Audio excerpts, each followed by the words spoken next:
하나님의 말씀 사도행전 2장 14절부터 21절입니다.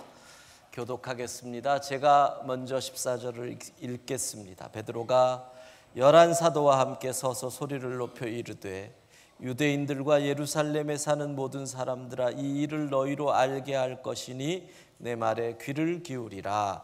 내가 제3신이 너희 생각과 같이 이 사람들이 취한 것이 아니라 이는 곧 선지자 요엘을 통하여 말씀하신 것이니 일러스되 하나님이 말씀하시기를 말세에 내가 내 영을 모든 육체에 부어주리니 너희의 자녀들은 예언할 것이요 너희의 젊은이들은 환상을 보고 너희의 늙은 이들은 꿈을 꾸리라. 그때 내가 내 영을 내 남종과 여종들에게 부어주리니 그들이 예언할 것이요 또 내가 위로 하늘에서는 기사를 아래로 땅에서는 징조를 베풀리니 곧 피와 불과 연기로다. 주의 크고 영화로운 날이 이르기 전에 해가 변하여 어두워지고 달이 변하여 피가 되리라. 누구든지 주의 이름을 부르는 자는 구원을 받으리라 하였느니라. 아멘. 여러분에게 있어서 구원이라는 것은 어떤 의미이십니까? 구원이 사람마다 조금 다가오는 개념, 느낌이 다른 것 같습니다. 예를 들어 내가 지금 난치병을 앓고 있으면 나에게 있어서 구원은 그 병에서 치유함을 받는 것이 구원이 될 수 있을 겁니다. 경제적인 어려움 가운데 있는 사람에게 있어서 구원은 지금 그 경제적인 문제가 해결되는 것이 구원이 될 수 있을 겁니다. 부부관계가 최악인 어느 분에게는 나의 구원은 저 사람과 헤어지는 것이다 라고 구원을 생각할 수도 있을 것입니다. 여러분에게 있어서 구원은 무엇입니까? 신앙적으로, 거기다가 조금 더 신학적으로 보면 구원을 조금 우측에 서 계신 분, 우측이라는 표현이 그렇지만 조금 보수적이고 좀 더 극우, 근본주의에 서 계신 분들은 구원을 죽어서 천국 가는 것, 천국과 지옥이라고 하는 부분으로 구원을 많이 생각을 합니다. 또 조금 좌측이라고 할까요? 진보주의라고 할까요? 리버럴하다고 해야 할까요? 그런 분들은 이 땅에서의 구원, 예를 들면 지금 당장 먹을 것이 없는 사람, 배고파 굶어 죽는 사람에게 천국을 얘기한들 무슨 의미가 있겠느냐? 먼저 떡을 주고 정신 차리면 그때에 복음을 전해야 되는 게 아니냐? 이게 사실은 남미의 해방신학이라고 해서 또 우리나라의 민중신학도 연결이 되지만 그 흐름에는 바로 이런 구원에 관한 생각이 있는 것입니다. 그러니까 이쪽 우측에 쓴 천국, 초월적 구원이라고 할까요? 이쪽에선 이 땅, 현세적 구원이라고 할까요?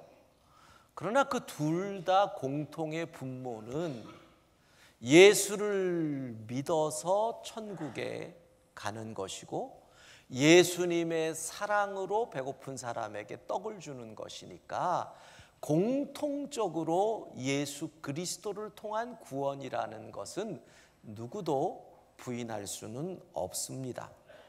어쨌든 여러분은 무엇을 구원으로 생각하십니까? 오늘은 구원에 관한 말씀을 특별히 성령 강림 주일과 오늘 본문을 이렇게 겹치게 된 것이 진짜 귀하다고 생각을 합니다.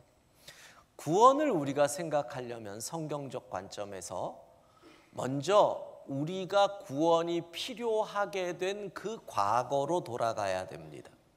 그 과거는 누굴까요? 처음 사람, 범죄한 아담으로 돌아가야 됩니다.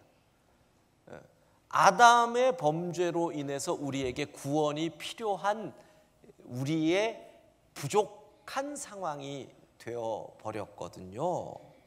자, 죄로 인해서 아담은 에덴이라는 낙원에서 추방당하게 됩니다. 그리고 죽음이라고 하는 절대절명의 죄의 값, 헤어나올 수 없는 절망적인 죄값을 치르게 됩니다. 에덴에서 추방당한 아담은 하나님께서 그 아담을 벌 주신, 죄의 값으로 벌 주신 것처럼 땅에서 수고하고 땀 흘리고 노동해야 사는 그런 인생이 된 거지요. 창세기 3장 17절부터 보면 아담에게 이르시되 내가 내 아내의 말을 듣고 내가 내게 먹지 말라 한 나무의 열매를 먹었은즉 땅은 너로 말미암아 저주를 받고 너는 내 평생에 수고하여야 그 소산을 먹으리라. 수고해야 먹어요. 땅이 내게 가시덤불과 엉겅퀴를 낼 것이라. 수고 그냥 안 돼. 수고하는 것마다 반대와 방해가 있어요. 내가 먹을 것은 밭의 채소인즉 내가 흙으로 돌아갈 때까지 얼굴에 땀을 흘려야 먹을 것을 먹으리니. 땀을 흘려야 돼요. 고생해야 돼요. 내가 그곳에서 취함을 입었음이라. 너는 흙이니 흙으로 돌아갈 것이니라. 너는 죽게 된다. 그러니까 아담의 후손들은, 우리까지 안 굶어 죽으려면 노력해야 돼요. 땀 흘려야 돼요. 수고해야 돼요.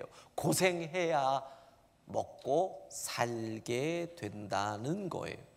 그러니까 아담에게 있어서 구원은 뭐겠어요? 그 배고픔과 가난과 노동의 전쟁에서 해방되는 것이 구원이에요. 처음부터 그렇게 살았으면 당연한 걸로 알 건데 그렇게 에덴에서 안 살다가 그렇게 되니까 구원은 아담에게 있어서 뭐겠어요? 다시 에덴으로 돌아가는 것. 이게 아담에게 있어서 구원의 개념이 되는 거지요. 그런데 또 하나의 문제는 뭐예요? 창세기 2장 17절 같이 읽어볼까요?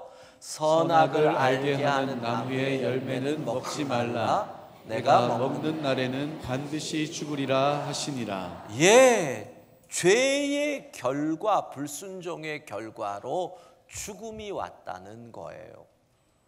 많은 분들은 아담이 안 죽었는데 이렇게 얘기를 해요. 안 죽고 추방당했는데, 여러분 제가 가끔 이런 예를 들어요.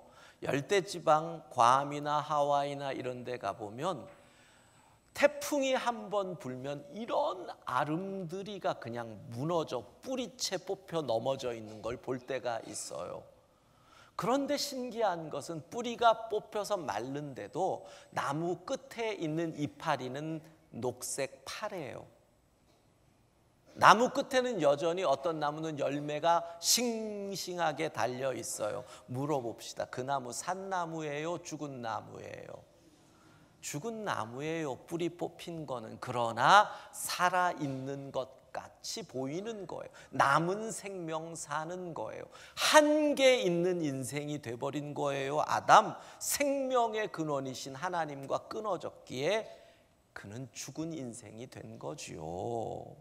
그런데 흙에서 왔으니 흙으로 돌아가는 인생, 죽어버렸어요. 아무리 오래 살아도 무드셀라 할아버지처럼 969세면 죽는 거예요. 어쩌면 아벨처럼 형에게 맞아 죽는, 살해당하는 인생도 나올 수 있어요. 그러니까 아담에게 있어서 구원은, 또 하나의 구원은 뭐예요? 죽음의 공포에서 해방되는 것. 사실 인류의 구원관을 생각해 보면 다 이 둘 중에 하나거나 이 둘이에요. 그렇잖아요. 이 땅의 고난에서 벗어나는 거, 이 땅의 고난에서 벗어나는 거. 이 땅에 우리를, 다른 종교도 보세요. 그게 뭐예요? 이 땅에서 번뇌에서 벗어나는 거, 해탈, 그게 구원이잖아요. 또는 죽어서 파라다이스로 가는 것, 극락으로 가는 것, 구원이잖아요. 그러니까 모든 인류의 종교는 이 두 구원 가운데서 한쪽으로 치우치거나 이쪽으로 가거나 두 개를 합쳤거나 이것 중에 하나예요. 하나님께서 이 두 구원을 온전한 구원이에요. 이 두 가지가 정확히 이루어져야 온전한 구원이거든요. 이 온전한 구원을 이루기 위한 계획을 아담이 범죄했을 때부터 다시 세우셔요. 하나님의 구원의 계획이 세워지는 거예요. 성경에 따르면 오늘 구원에 관해서 설교를 일부부터 이걸 하니까 어느 목사님이 끝나고 피드백이 목사님 좀 어려워요, 복잡해요, 왔다 갔다 해요 그러더라고요. 지가 머리 나쁘다는 소리는 안 하고 어려워요 그러더라고요. 굳이 내가 그분이 임성호 목사라는 얘기는 안 하겠는데 그러더라고요. 그래서 제가 끝나고 교육자 카톡방에다가 올렸어요. 오늘 설교가 피드백이 좀 어렵고 복잡하다는 얘기가 있는데 지적을 좀 해주십시오. 수정하겠습니다. 그랬더니 이 부분에 권대익 목사가 아브라함 얘기 시작하기 전에 성경에 따르면 이걸 넣어야 된다는 거예요. 그래서 제가 넣어요. 성경을 통해 살펴보면 자 아브라함을 통해서 한 민족을 이루시는 믿음의 씨앗을 심는 게 하나님의 구원의 계획의 출발이에요. 그러니까 하나님은 보세요. 하나님의 구원의 계획이 창세기 12장에 아브라함에게 나오잖아요. 천하 만민이 너로 인하여 복을 받는다. 복이 뭐예요? 구원의 완성이잖아요. 복이 천하 만민이에요. 만민이 천하 만민이란 말이에요. 만민이 하나님은 온 인류의 구원의 계획을 위해서 아브라함에게 믿음의 씨앗을 심으신 거예요. 그 씨앗이 자라서 먼저 열매를 맺어 왕성하게 돼요. 별처럼 모래처럼 그들을 히브리 민족이라고 얘기를 했어요. 그 히브리 민족이 애굽 땅에서 노예 생활을 해요. 그래서 그들이 구원을 꿈꿔요. 노예 생활에서 해방되는 구원을 꿈꿔요. 자유, 구원을 꿈꾸는 거죠. 그 다음에 그들은 젖과 꿀이 흐르는 땅을 향해서 광야를 걸어가요. 여기서 두 가지 구원이 나오잖아요. 노예 생활에서 해방되는 것, 이것이 초월적인 구원, 죄에서 자유함을 얻는 그 구원을 상징하는 것이라면, 광야를 통해서 가나안 젖과 꿀이 흐르는 땅으로 가는 건 에덴을 회복하는 현세적 구원을 얘기하는 것. 그들의 길이 그 두 구원을 향해 가는 거예요.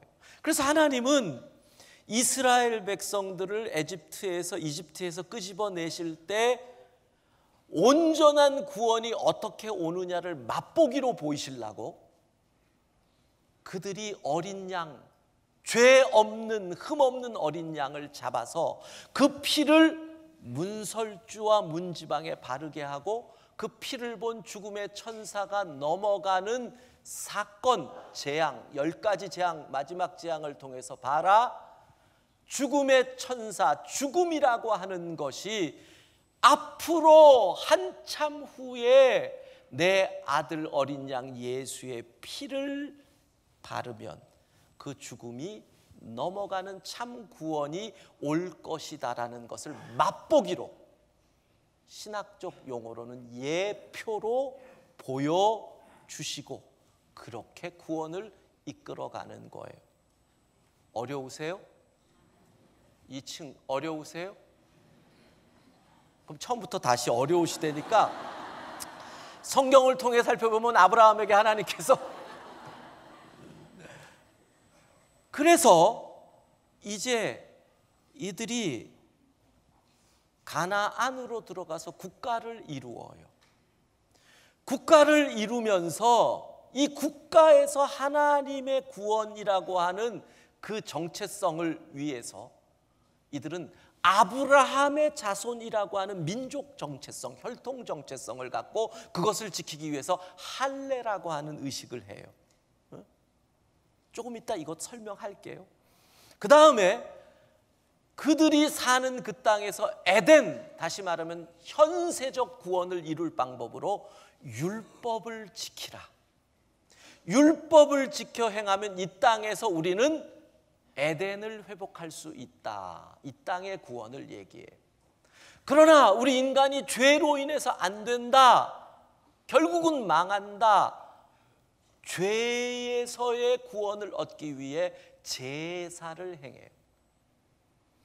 즉 아브라함의 자손으로서 율법과 제사를 통해서 현세적 구원과 초월적 구원이라고 하는 이 땅에서의 구원과 죽음에서의 자유를 맛보는 이 구원을 이스라엘이라고 하는 민족을 통해서 준비해가며 훈련을 해가는 거예요. 자, 그런데 이제 시간이 흘러서 드디어 예수님 때가 됐어요. 예수님 당시 유대인들의 구원은 초월적 구원보다는 요 현세적 구원에 더 치우쳐요. 이유는 뭐냐? 너무 오랫동안 외세에 짓밟혀 있어서 로마의 식민지, 그 전에 그리스의 식민지, 그랬기 때문에 우리는 그래요. 여러분, 구원이라는 게 온전한 구원이 이 땅과 천국이 같이 온전한 구원인데 내가 처해 있는 상황과 형편에 따라 한쪽으로 치우친단 말이에요. 우리나라도 생각해 보세요. 1950년 6.25로 완전히 바닥이 나요. 1960년대에 보릿고개로 가난을 해요. 그러다 1970년에 고속성장을 해요. 그때 우리나라의 구원은 뭐예요? 우리 그리스도인들의 구원은 뭐예요? 이 땅에서 잘 먹고 잘 살아야 되잖아요. 나쁘다는 얘기하는 거 아니에요. 그렇게 예수 믿으면 잘 된다, 예수 믿으면 복 받는다, 이런 구원관이 시대적 상황 속에서 생기는 거예요. 그러니까 당시에 예수님 당시에 유대인들의 구원은 뭐냐 하면 식민지에서 해방,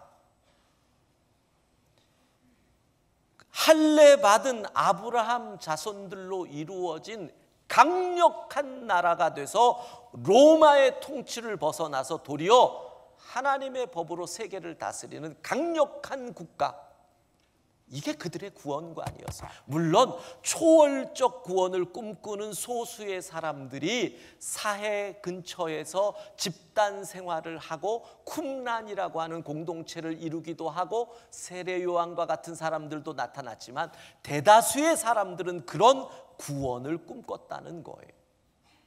물론 구약에 나타난 한 인물을 그들은 이 구원을 이끌어가는 지도자로 생각을 해요. 애굽 땅의 노예로 살던 이스라엘 백성들을 구원으로 이끌어갔던 모세와 같은 지도자. 그 다음 이스라엘 역사에 다시 없는 구원, 샬롬, 이것도 구원의 개념이에요. 샬롬, 전쟁이 없고 평안한 샬롬의 나라를 이루었던 다윗과 같은 지도자, 그들은 그 지도자를 메시아라고 믿었어요. 그 메시아가 와서 자기들을 이렇게 이스라엘을 로마의 식민지에서 벗어나게 하는 구원을 이루어 주기를 꿈꾸고 있었다는 거예요. 그런데 여러분 보세요. 그 구원관이 시간이 지나면서 변질된다는 거예요. 우리도 1970년대의 그 신앙, 시대적으로 나쁘다는 얘기 아니에요. 근데 지금까지도 21세기가 되면서 먹고 사는 문제가 해결됐으면서도까지도 예수 믿으면 잘 되고 복 받는다라는 구원관을 가지고 있으면 그걸 우리는 변질된 구원관, 그래서 기복신앙 그러는 거잖아요. 유대인들의 구원관이 변질됐어요. 어떻게? 아브라함의 자손인 우리만 구원받는다, 혈통주의. 그 다음 유대 율법을 지켜야만 구원을 받을 수 있다, 행위주의. 우리 민족이 백마를 탄 개선장군 같은 메시아가 이끌어가서 전 세계를 지배하는 정복 왕국의 구원관으로 변질되었다는 거예요. 이런 시대적 상황에서 베드로가 그 옛날 요엘 선지자를 통하여 하나님이 말씀했던 그 말씀을 가지고 마지막 때에 드디어 구원이 이루어진다. 그게 오늘 말씀이에요. 마지막 때, 아까도 얘기했죠. 마지막 때는 예수님이 오시면서부터 다시 오실 그때까지가 마지막 때예요. 그러니까 지금은 종말이에요. 마지막 때 하늘의 기사와 땅의 징조들이 나타나고 종말의 현상이 임할 때, 그때 성경은 이렇게 말씀합니다. 사도행전 2장 21절 같이 읽습니다. 누구든지 주의 이름을 부르는 자는 구원을 받으리라. 아멘. 요엘 선지자를 통하여 구원을 얘기합니다. 구원. 너희가 생각하는, 이스라엘이 생각한 변질된 구원관에서 벗어나라, 이 말씀입니다. 아브라함의 자손만 구원받는다고 하는 혈통의 틀에서 벗어나라. 누구든지 주의 이름을 부르는 자는. 율법을 지켜서 구원받는다는 행위 구원, 그것은 결국 절망만 주잖아요. 누구도 율법을 못 지키니까 그 행위 구원에서 벗어나라. 이름을 부르는 자, 예수, 은혜로 구원이다. 백마를 탄 개선장군이, 메시아가 온 세계를 정복하고 유대를 떵떵거리게 할 것이라는 정복주의 구원관, 거기서 벗어나라. 누구든지 주의 이름을 부르는 자는, 예수의 이름, 메시아이신 예수 그리스도께서 온 인류, 누구든지 온 인류를 구원하기 위하여 사단 마귀의 권세에서부터 우리를 자유케 하고 해방시킨 그 구원이 드디어 이 땅에 임하였다. 다시 제 설교 원고를 얘기해야죠. 하나님의 그 구원이 마지막 때 성령의 임하심으로 우리에게 임한 줄로 믿습니다. 그러면 우리 생각해 봅시다. 구원에 임하는 방법, 구원이 임하는 방법이 누구든지 주의 이름을 부르는 자가 구원을 받는다고 했는데, 그러면 그냥 우리가 뜻도 모르고 의미도 모르고 예수님, 예수님, 예수님 그럼 구원을 받는 것입니까? 주문을 그냥 외우듯이 그냥 예수, 예수, 예수, 예수, 예수 이러면 구원을 받는 걸까요? 그건 아니라는 거예요. 왜? 예수님 정확히 말씀하세요. 마태복음 7장 21절 같이 읽습니다. 나더러 주여 주여 하는 자마다 다 천국에 들어갈 것이 아니요 다만 하늘에 계신 내 아버지의 뜻대로 행하는 자라야 들어가리라. 아멘. 주여 주여 한다고 다 예수님이 주님이십니다 한다고 다 천국 가는 게 아니라는 거예요. 그 의미를 알아야 돼요. 그 뜻을 알아야 돼요. 예수님 당시로 다시 돌아가 봅시다.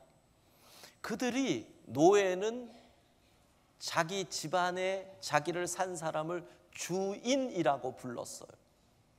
근데 그 주인은, 노예가 부르는 주인은 인격이에요. 여기서 주님이라고 하는 것은 신격이에요. 신격. 로마 시대에 신격으로 주가 될 수 있는 사람은 오직 황제밖에 없었어요. 그러니까 예수님 당시에 그 시대에 예수님을 주님, 주는 그리스도시요 살아계신 하나님의 아들이십니다, 이 고백을 하는 것은 로마 황제는 신인 주가 아닙니다라는 고백이 돼요. 그래서 예수 믿는 사람들이 그 핍박을 당하는 거예요. 여러분, 물어볼게요. 여러분이 예수님을 믿음으로 인해서 손해를 본다면 얼마까지 손해보면은 믿음을 지키겠어요? 1. 10만 원, 2. 100만 원, 3. 1000만 원, 4. 한 푼도 없다. 얼마 정도까지세요? 그 시대에는 예수를 믿는 사람을 신고하면 신고한 사람에게 그 사람의 재산을 다 줬어요. 내가 예수 믿는다는 것은 재산을 다 뺏길 수도 있다는 뜻이에요. 내가 예수 믿는다는 것은 사자밥이 될 수 있다는 실질적인 피해와 손해가 있는 거예요. 그러니까 누구겠어요? 아무나가 아니에요. 예수를 주라 할 수 있는 사람은 고린도전서 12장 3절 같이 읽습니다. 그러므로 내가 너희에게 알리노니 하나님의 영으로 말하는 자는 누구든지 예수를 저주할 자라 하지 아니하고 또 성령으로 아니하고는 누구든지 예수를 주시라 할 수 없느니라. 예수 그리스도를 주님이라고 하는 것은 성령의 역사가 아니면 진정한 고백이 나올 수 없다는 거예요. 여러분도 잘 생각해 봐요. 솔직하게 만약에 내 전 재산이 손해가 나는 순간에도 나는 예수 그리스도를 주님이라는 고백이 흔들리지 않을 정도라면 성령의 역사로 예수를 주라 고백하는 거예요. 그렇지 않으면 그냥 카피예요. 카피. 흉내 내기예요. 왜 예수님을 믿는다는 것이 성령의 역사인지 다시 또 하나 생각해 볼까요? 여러분, 예수님이 나의 구주라고 믿어지는 게 신기하지 않으세요? 안 신기할 수도 있을 거예요. 얘기 들어보세요. 몇 년 전에 나온 책 가운데 잊혀진 질문이라고 천주교의 차동엽 신부가 쓴 책이 있어요. 삼성의 이병철 창업주가 생전에 천주교의 어느 신부에게 물어본 24가지의 질문을 지금 답을 한 거예요. 그리고 종교 철학자인 김용규 씨가 그것을 백만장자의 마지막 질문이라고 이따만하게 두꺼운 책으로 또 하나 쓴 것도 있어요. 저는 그 책에 나오는 질문을 이미 1990년대 초반에 알았어요. 왜? 영락교회를 담임하시다가 갈보리로 가신 박조준 목사님이 90년대 초반에 그분에게 직접 들었거든요. 그 당시만 그분이 영락교회에 있을 때 삼성 비서실에서 연락이 온 거예요. 만나고 싶다. 질문할 게 있다. 그러나 내가 불교도인 내가 바깥에서 목사인 당신을 만나는 것이 좀 소문이 날 수 있으니까 유럽에서 만나자. 이병철 씨가 그렇게 연락이 온 거예요. 박조준 목사님한테. 근데 파리에서 만나기로 했는데 어떻게 하여간 시간이 연기돼서 못 만나서 질문을 답하려면 유명한 유럽의 신학자 한 분을 소개해서 두 분이 이병철 씨와 만났대. 궁금한 질문을 다 한 거예요. 그리고 이분이 궁금했던 24가지의 질문 이런 거예요. 신의 존재를 어떻게 증명할 수 있습니까? 신이 인간을 사랑했다면 왜 고통과 불행과 죽음을 주었습니까? 인간이 죽은 후에 영원히 죽지 않고 천국이나 지옥으로 간다는 것을 어떻게 믿을 수 있습니까? 이런 질문들이에요. 편지로 답을 써서 보냈어요. 결론이 뭔지 아세요? 이병철 씨의 결론이 못 믿겠습니다. 왜? 안 믿어집니다. 신기한 거예요. 여러분, 우리는 믿어지잖아요. 성령의 역사인 줄로 믿습니다. 예수 그리스도께서 우리의 모든 죄를 대신 짊어지고 십자가에 못 박혀 우리를 위해 죽으셨습니다. 믿습니까?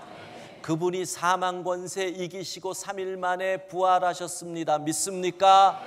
내가 그분을 믿음으로 하나님의 자녀가 되고 멸망하지 않고 영생을 얻습니다. 믿습니까? 성령의 역사라는 거예요. 성령의 역사가 아니면 누구든지 예수 그리스도를 주라 시인할 수 없어요. 성령의 역사는 누구든지 예수 그리스도를 주라 시인할 수 있게 해요. 없게 하고 있게 하고. 오늘 성령 강림 주일입니다. 오늘이 참 기가 막힌 날이에요. 왜? 성령의 강림으로 하나님의 구원의 계획이 완성된 거예요. 완성. 보세요. 아브라함에게 씨를 뿌리셨어요. 믿음의 씨. 하나님의 구원의 계획이. 그래서 구원의 두 가지 중에 하나인 에덴을 회복시킬 계획을 아브라함과 이스라엘을 통해서 하셔요. 예수 그리스도께서 오심으로 두 번째 구원인 죽음과 천국의 문제가 해결이 돼요. 그리고 성령께서 오셔서 이 두 가지를 합치신다. 굳이 설명을 하면 또 이렇게 설명을 해봐요. 자, 하나님께서 아브라함이라고 하는 사람의 마음에 벽씨를 뿌려요. 벽씨. 구원의 벽씨. 그래서 이 벽씨가 자랄 즈음에 이제 모판에 이 벽씨가 탁 세워서 모판에 모내기 할 때 이제 모판에서 벽씨가 자라는 거예요. 근데 이 모판이 뭐냐면 이스라엘이라고 하는 모판이에요. 이스라엘인데 그 모판에 있는 이스라엘들은 자기들만이 구원받은 줄 착각한 거예요. 변질된 구원. 예수 그리스도께서 그 모판을 온전케 하셔서 모가 자라게 했어요. 이제 이양할 때가 된 거예요. 논으로, 전체 논으로 퍼질 때가 됐어요. 그 성령께서 오셔서 이 모를 전 논에 뿌려주신 거예요. 할렐루야. 하나님의 구원의 계획이 완성되는 것이 성령 강림 주일 오늘인 것이에요. 그래서 자 보세요. 두 구원이 어떻게 완성되느냐. 에덴의 회복은 성령의 역사로 예수 그리스도를 제대로 믿으면, 지난주 설교 황금률의 삶을 살게 돼요. 대접받고자 하는 대로 남을 대접하는 황금률의 삶. 그게 사도행전 2장 후반부에 나타난 초대교회 성도들의 유무상통의 삶이잖아요. 그러니까 거기서는 에덴이 회복되잖아요. 부족함이 없잖아요. 우리가 이 땅에서 예수 믿는 자로 성령의 역사대로 황금률의 삶을 살면 이 땅에 에덴이 회복이 돼요. 그게 구원이에요. 그 다음 초월적 구원, 예수 그리스도를 믿음으로 죄의 문제가 해결되고 천국을 소유하게 되니 온전한 구원을 이루게 되는 줄로 믿습니다. 성령의 역사. 오늘 본문을 정리합니다. 마지막 종말의 징조를 이야기합니다. 해가 변하여 어두워지고 달이 변하여 피가 되는 어떤 최악의 상황. 여러분, 여러분의 인생에 어떤 최악의 상황이 다가와도 누구든지 주의 이름을 부르는 자는 구원을 받게 되는 줄로 믿습니다. 어떤 상황이 와도 잊지 마십시오. 열애, 구부까지 찬 위기의 상황에도 잊지 마십시오. 예수의 이름을 부르면 마지막 때에 십자가 달린 강도가 죽음 직전에 그의 인생의 종말에 뭐라 그럽니까? 예수여 당신의 나라에 임하실 때 나를 기억하여 주옵소서. 종말에, 그의 인생의 종말에 예수의 이름을 부릅니다. 우리 주님 뭐라고 대답하십니까? 누가복음 23장 43절 같이 읽습니다. 내가 진실로 내게 이르노니 오늘 내가 나와 함께 낙원에 있으리라 하시니라. 아멘. 주님은 그 순간에도, 마지막 순간에도 주의 이름을 부르는 자를 구원해 주셨습니다. 여러분의 인생에 어떤 종말의 위기가 다가올지라도 주의 이름을 부른다면 예수여, 주님, 예수님, 주의 손이 우리를 붙잡아 구원으로 이끄실 줄로 믿습니다.